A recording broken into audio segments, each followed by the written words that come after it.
আমরা এই জলের যখন থেকে সুবিধা পেয়েছি, বাড়ি বাড়ি কল যখন দেওয়া হয়েছে, তখন থেকে আর কোনো অসুবিধাই নেই। মানে আগে প্রচুর সমস্যা ছিল। আগে এত অসুবিধা ছিল যে রাত্রে যদি রাস্তার ধারে জল আসতো, রাত 10টা বাজুক 10:30 বাজুক, তখনও উঠে গিয়ে আমরা দাঁড়িয়ে থেকে থেকে জল নিয়েছি, মানে এতটাই কষ্ট ছিল। কিন্তু এখন সত্যি ঈশ্বরের আশীর্বাদে মানে খুবই ভালো হয়েছে, মানে আমাদের আর কোনো সমস্যা নেই।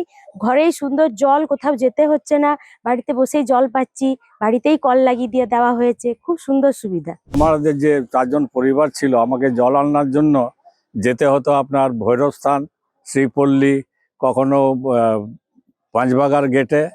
সে তো আবার মানে সাইকেলে করে, স্কুটি করে আমাকে আনতে হতো, কারণ জল আনার মতো লোক আমার ছিল না। কিন্তু এই সরকার আসার পর থেকে, বিশেষ করে হিরণবাবু যেভাবে আমাদের সাহায্য করেছেন, ঘরে ঘরে সঙ্গে সঙ্গে মানে দাঁড়িয়ে থেকে কাজ করে যে কলের লাইনটা দিয়েছে, জলের লাইনটা, এটাতে আমরা খুবই উপকৃত হয়েছি এবং সময় মতো আমরা ঠিক জল পেয়ে যাচ্ছি।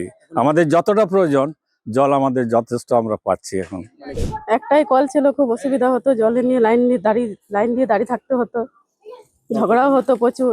জল পেতাম না সেরকম, 2 বালতি করে নেওয়া হতো, সবাই মিলেমিশে দুটো দুটো করে নেওয়া হতো যতক্ষণ হতো।